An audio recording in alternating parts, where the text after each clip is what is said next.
Hello, viewers.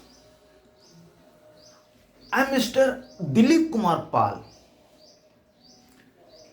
stands before you with a very important topic of political science, that is Marxist theory of democracy.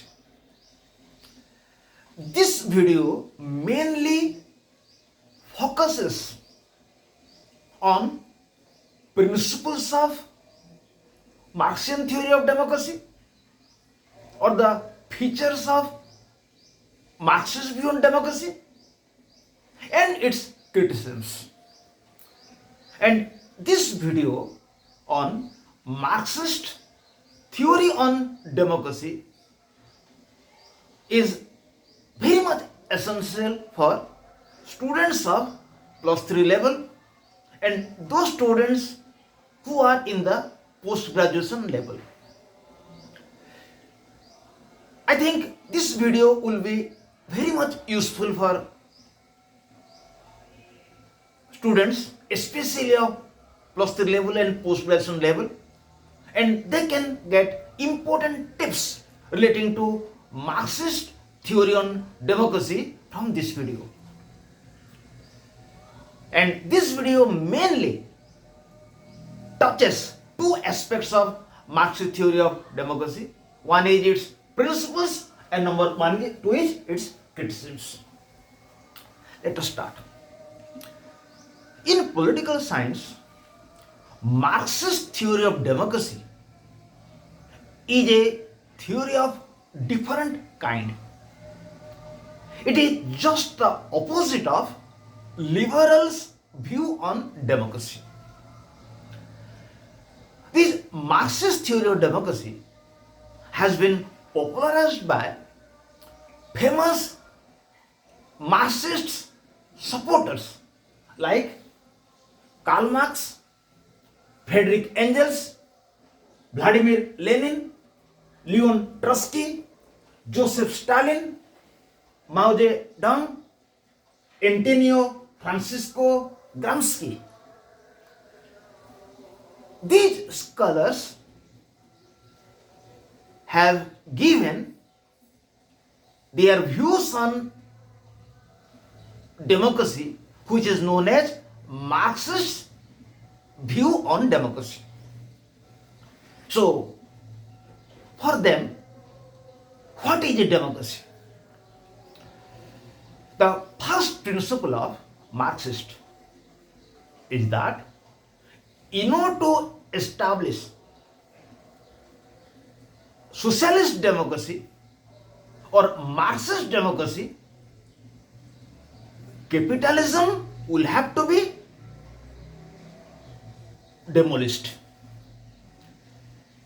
Capitalist is a system where there will be class rule. One class will exploit other. There will be exploitation by one class over other. There will be inequality, and state is used for exploitation. So capitalism will have to be removed, and capitalism will have to be removed by the revolution known as workers' revolution or proletariat revolution. So the first principle of Marxist theory of democracy is that they support workers' revolution. They view that there must be a revolution known as workers' revolution or proletariat revolution to remove capitalism. Because so long as capitalism will be in society, there will be exploitation, there will be inequality, and there will be oppression of workers. So, capitalism will have to be removed. And for this, there must be a revolution. And the revolution will have to be carried out by the workers. It is known as workers' revolution or proletarian revolution. So, for democracy, For socialistic democracy or for democracy, a revolution is necessary. Socialism will not be established by peaceful means, rather, for this, a revolution is necessary. And the second feature is dictatorship of proletariat.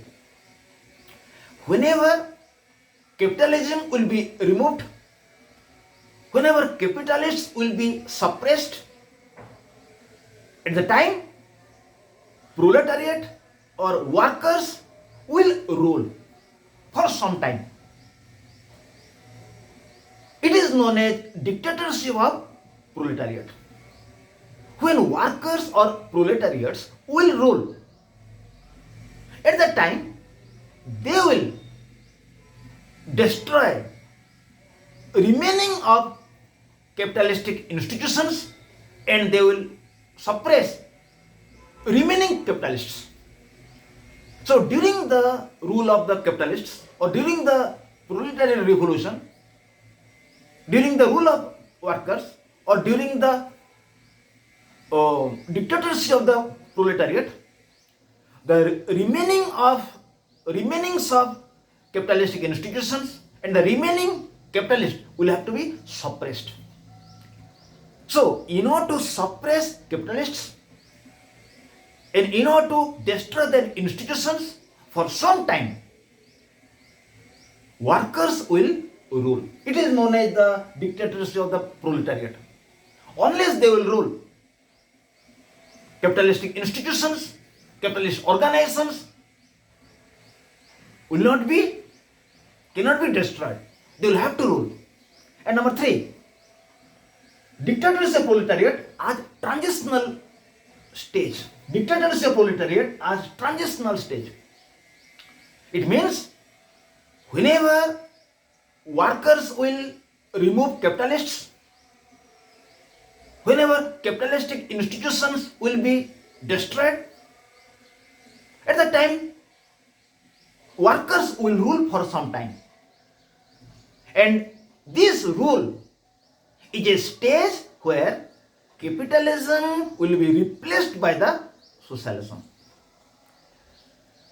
So long as workers will not rule, socialism cannot be established.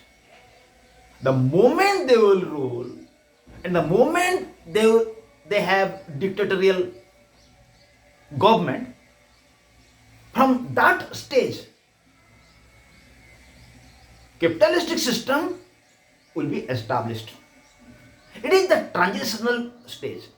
It is the stage where capitalism will be replaced by the socialism, or step will be taken to establish a classless and stateless society, which is communism. And number 4, system of one party rule. Marxists view that no doubt workers will make revolution, no doubt workers will rule, but they will perform all these things under the leadership of one party, that is the Communist Party. It is the Communist Party which will organize workers. It is Communist Party which will inspire the worker. It is the Communist Party who will advise the worker how to make revolution, how to capture the power, and how to rule the society, and how to achieve their goals, which is classless and stateless society. This is the 4th important principle of Marxian theory of democracy. And number 5, workers' ownership of means of production and distribution. It is very important. When workers will capture the power, when workers will rule, at the time they take the ownership of production and distribution. They will control means of production like land, labor, capital, organizations. These are the means of production. Workers will control these means of productions, and they will see the distribution also. They will control the distribution also. It means they will see how the goods will come from the manufacturer to the consumers. Because whenever the goods will be produced, at least these goods must be fairly distributed. It should reach at least to the bottom of the society, who are the consumers. So workers will take control of the means of production as well as the distribution. This is the number fifth important principle of or feature of Marxian theory of democracy. And number six, primacy to proletariat or working class. The sixth important principle of Marxian theory of democracy is that emphasis must primacy to proletariat or working class. Priority should be given to the working class, because working class is the major class. Because in society there will be only one class, working class. So working class must be given importance. Their interest must be given priority. They cannot be neglected. If they will be neglected, then the aim to establish the classless and stateless society will not be possible. Then, seventh one is propagation of socialist culture. By destruction of capitalism or by removing capitalism, it is not easy to establish socialism. Rather, within people, a socialistic culture must be inculcated.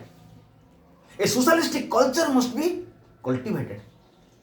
It means in people, a spirit will have to be created that a classless and stateless society will have to be established. State is a mean of exploitation, and exploitation is not good, and each according to its ability and each according to its need will have to be inculcated. Each according to its capacity means every person will have to work for the society. It is each according to its capacity. Every person will have to work for society, and society will compensate their work. How much work a person will perform for society, how much work a person will perform for society, and society will give in return to that person the benefits. And this type of socialistic culture must be created. And number 8, establishment of socio-economic justice and equality. When workers will rule, when socialism will be established, people will be given social justice and economic justice. As well as in society there will be equality. Social justice means in society all the people will be treated equally. There will not be any discrimination. Economic justice means the material needs of the people will have to be fulfilled. Their basic needs will have to be fulfilled. Equality means in society all the people will be equal. There will not be any ruling class and there will not be any ruled class. All the people will be considered as equal. And finally, democratic centralism as principle of organization of government. It is very important. In socialism, there will be democratic centralism.